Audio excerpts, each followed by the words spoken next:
సభాధ్యక్షులు, public servant welfare association అధ్యక్షులు సాదుల నాగభూషణం గారికి, సిద్దిపేట అంటేనే హరీష్ రావు, సిద్దిపేట అని మేము ఎక్కడికి పోయినా కూడా మీకేంది హరీష్ రావు గారు ఉన్నారు కదా అని మాకు ఎప్పుడు కూడా రెడ్ కార్పెట్ వేసే విధంగా పనిచేసినటువంటి స్థానిక శాసనసభ్యులు తన్నీరు హరీష్ రావు గారికి, మా కోశాధికారి కల్లేపల్లి శ్రీనివాస్ గారికి,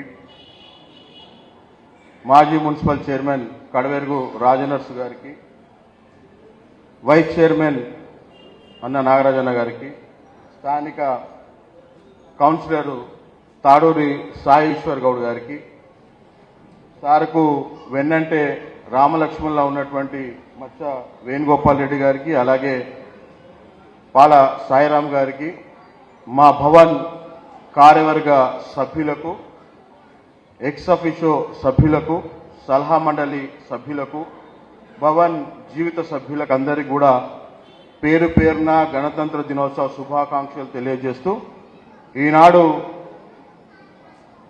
భవన్ తరఫున సన్మాన కార్యక్రమాన్ని అందుకున్నటువంటి ప్రతి ఒక్కరికి కూడా నా తరఫున అభినందనలు తెలియజేస్తూ, ఈరోజు గణతంత్ర దినోత్సవం అని అందరికీ తెలుసు. కానీ దాదాపుగా దేశవ్యాప్తంగా 543 మంది ఎంపీలు, 245 మంది రాజ్యసభ సభ్యులు, 4120 మంది ఎమ్మెల్యేలు, 426 మంది ఎమ్మెల్సీలు, మొత్తంగా 5334 మంది ఈ దేశాన్ని పరిపాలిస్తున్నారు. కానీ నాకు తెలిసి మొన్నటికి మొన్న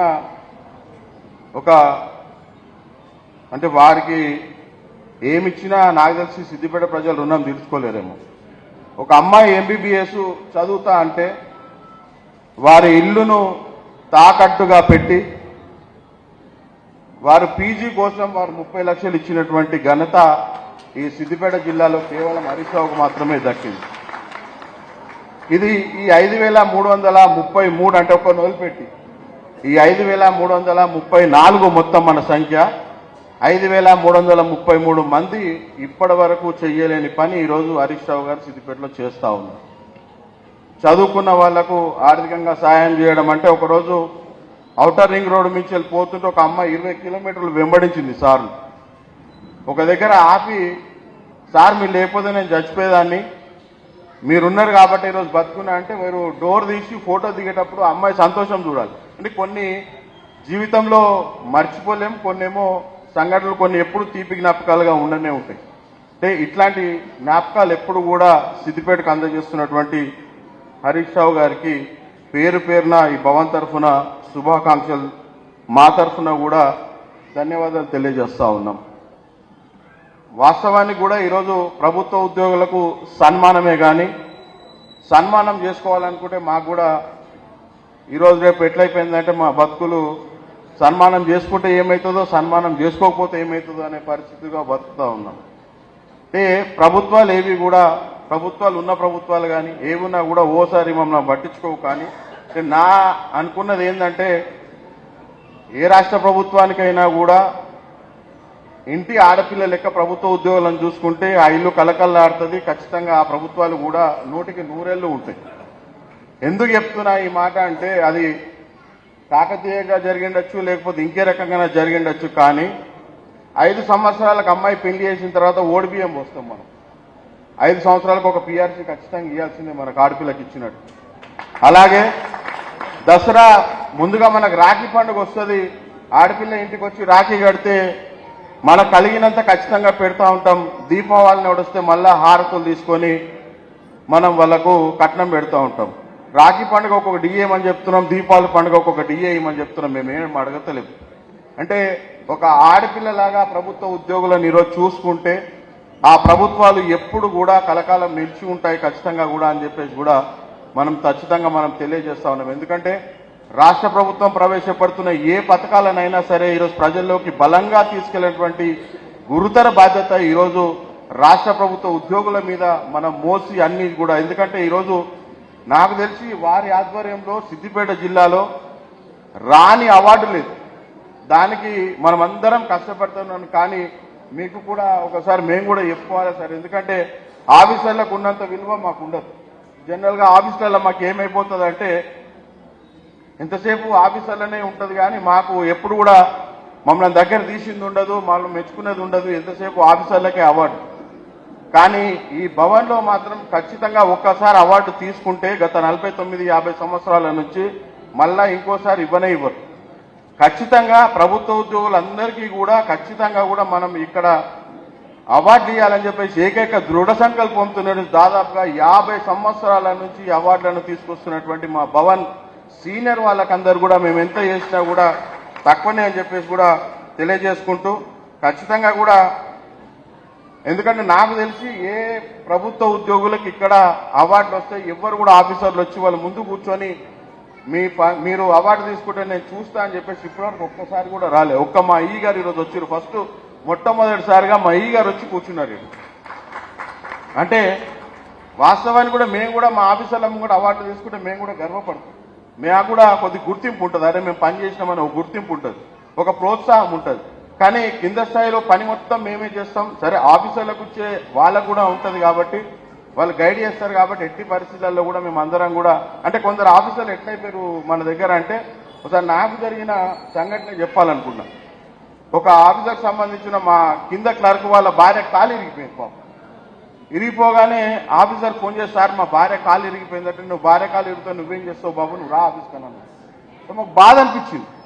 అదే ఒక 15 రోజులకు 20 రోజులకు ఆమె డెంగ్యూ వచ్చిందని 20 రోజులు ఆఫీస్కి రాను అంటే వాళ్ళకో నీతి మాకో నీతి అన్నట్టుగా కొన్ని సందర్భాలలో మేము ఉంటాం. దయచేసి ఏది ఏమైనా కూడా మేము కూడా, ఎందుకంటే మాకు పిల్లలు ఉంటారు, మాకు కూడా తల్లిదండ్రులు ఉంటారు, మాకు కూడా చాలా మంది ఇంట్లో సమస్యలు ఉంటే ఒక్కసారి లీవ్ పెట్టుకుంటుండొచ్చు. మేము కూడా అనేది ఏంటంటే చాలా మంది పత్రికా విలేకరులు కానీ వాళ్ళకు కానీ ఆఫీస్కు కరెక్ట్ టైంకి వస్తలేరు అని రాయకండి. సాయంత్రం 7 దాకా ఉంటాం, ఒక్కోసారి రాయండి. సండేలు ఉంటాం, ఇల్లు కష్టం వచ్చినా ఉంటాం, నష్టం వచ్చినా ఉంటాం, ఏదొచ్చినా కూడా ఖచ్చితంగా కూడా మేము ఇన్ని అవార్డు రావడానికి మాత్రం ఈరోజు ప్రభుత్వ ఉద్యోగులు మాత్రం ముఖ్యంగా కారణం అని చెప్పి. ఇంకోటి ఏంటంటే ఫిబ్రవరి వచ్చిందంటే మాకు భయం, జనవరి నుంచి స్టార్ట్ అవుతుంది ఇక మా భయం. సో దాదాపుగా మాకు తెలిసిన కాడికి ఇప్పుడు నా జీతం వచ్చి 90,000, 22 ఏళ్ళ నా సీనియారిటీ చేస్తే నా జీతం ఈరోజు 90,000. దాంట్లో 2 నెలల జీతం మా మోడీ సార్ ఎత్తుకపోతాడు, లట్టుకుని తీసుకొని గుంజుకొని ఆయన అకౌంట్లో వేసుకున్నాడు. ఈ 2 నెలలు మళ్ళీ మేము కష్టపడి పని చేయాలంటే మళ్ళీ ఇబ్బంది. ఈ 2 నెలల డబ్బులు మళ్ళీ మేము కాపాడుకొని దాన్ని అన్ని వేసుకుంటే మళ్ళీ మార్చిలో ఈ ఈహెచ్ఎస్ లేదు, దానికి ఒక మెడికల్ దానికి కట్టాలంటే అదొక 40,000. అంటే ఇట్లాంటివన్నీ కూడా ప్రభుత్వ ఉద్యోగులు ఎవ్వరూ నాకు తెలిసి నెల 20వ తారీఖు నుంచి 30వ తారీఖు దాకా ఎంత పెద్ద ఆఫీసర్ అయినా టెన్షన్గానే బతుకుతారు. ఎవ్వరు కూడా నాకు తెలిసి హ్యాపీగా ఎవ్వరు లేరు. అందరూ ఏమనుకుంటారంటే ప్రతి ఒక్కరు కూడా అనుకునేది ఏంటంటే గవర్నమెంట్ ప్రభుత్వ ఉద్యోగులు బ్రహ్మాండంగా ఉంటారు, వీళ్ళకి నెల నెల జీతం వస్తుంది, ఇబ్బంది ఏముండదు అనుకుంటారు. కానీ మన జీవితాలన్నీ అద్దంలో పెట్టినట్టే ఉంటుంది. ఒక్క రాయి గట్టిగా వలిగిందంటే పలుగుడు తప్పించి ఇంకేముండదు. ఒక్కసారి హాస్పిటల్ పోయినామంటే ఆ బిల్లు ఖర్చు చూస్తే మన గుండె ఫస్ట్ జారిపోతుంది. ఆ చచ్చిపోయడం కంటే ముందు ఆ బిల్లు చూసి మేమే చచ్చిపోతాం. కానీ మీరు ఈహెచ్ఎస్ జీవో తీసుకొచ్చినా కూడా ఈరోజు రాష్ట్ర ప్రభుత్వము ఇంకా ఈహెచ్ఎస్ ఇస్తలేదు మాకు. ఆ ఈహెచ్ఎస్ కూడా ఇవ్వాలని మీరు అసెంబ్లీలో మా గురించి కనీసం ఆ 4 మాటలు మాట్లాడారు కాబట్టి మీకు మరొకసారి ధన్యవాదాలు తెలియజేసుకుంటూ, ఈరోజు అందరూ కూడా ఒకసారి అంబేద్కర్ చౌరస్తా మీదికి పోతే, ఆ చౌరస్తా మీదకి పోతే రిటైర్డ్ అయిన ఎంప్లాయీస్ ఎవరెవరు చచ్చిపోయారో వాళ్ళందరూ ఒక పోస్టర్ వేసిరు. అక్కడ 26 మంది వాళ్ళందరూ పోస్టర్లు వేసి మొత్తం అందరికి ఒక బ్యానర్ కట్టిరు. అంటే ఎట్లయిపోయింది మన పరిస్థితి అంటే ఇంతకుముందు కనీసం సస్తే పైసలు ఇస్తుండే, రిటైర్డ్ అయితే కనీసం పైసలు ఇచ్చి గౌరవంగా ఇంటికి బండి తీసుకుపోయి దింపేసేస్తుండే. ఈసారి రిటైర్డ్ అయినా పైసలు, సచ్చినా పైసలు, బతికినా పైసలు. 1వ తారీఖు జీతం ఇస్తుందంటే గొప్పగా ఫీల్ అయితే కాడికి ఈరోజు గవర్నమెంట్ ప్రభుత్వ ఉద్యోగుల్ని తీసుకొచ్చారు. ఈరోజు 1వ తారీఖు పని వాళ్ళు ఇంట్లో పని చేస్తే 1వ తారీఖు ఇవ్వకపోతే నువ్వేం పని చేస్తున్నావు సార్ పిచ్చోని నువ్వు, నాకు 1వ తారీఖు జీతం ఇవ్వకపోతే నాకు పని లెక్క పెట్టుకున్నావు అని మాట్లాడుతుందని. 1వ తారీఖు పాలమ్మకి పైసలు ఇవ్వకపోతే ఆమె 4 తిట్టిపోతుంది. ఇంట్లో ఐరన్ చేపించి ఐరన్ ఆయనకు పైసలు ఇవ్వకపోతే ఆమె 10 తిట్టిపోతుంది. మరి నెల 30 రోజులు పనిచేసి మనకు 1వ తారీఖు జీతం ఇచ్చి మీకు 1వ తారీఖు జీతం ఇచ్చుడే గొప్ప అని చెప్పుకుంటే పరిస్థితి కాడికి ఈరోజు ప్రభుత్వ ఉద్యోగులను తీసుకొచ్చి ఇవన్నీ మారాలి. ప్రభుత్వ ఉద్యోగులు హ్యాపీగా ఉండాలని, ఆడపిల్లలాగా చూసుకొని మమ్మల్ని అందరినీ కూడా కడుపులో పెట్టుకొని చూసుకోవాల్సిన ప్రభుత్వాలు మళ్ళా ఖచ్చితంగా కూడా ఖచ్చితంగా ఆలోచించాలని చెప్పేసి నేను మరొక్కసారి ఆలోచిస్తూ ఏమైనా తప్పులుంటే దయచేసి పెద్ద మనసుతో క్షమించాలని, ప్రభుత్వ ఉద్యోగులు బాధపడుతున్న విషయాన్ని మాత్రమే నేను ఈరోజు మీ దృష్టికి అందరికి తీసుకొచ్చానని మరొకసారి మీ అందరికీ తెలియజేస్తూ నాకు ఇచ్చిన ఈ అవకాశాన్ని పేరు పేరున ధన్యవాదాలు, కృతజ్ఞతలు తెలియజేస్తూ ఖచ్చితంగా మనకందరికీ ముందు మంచి రోజులు రావాలని, అలాగే రేపు రాబోయే రోజులలో ఈ పథకాలకు అన్నిటికీ పేరు పెడుతున్నారు.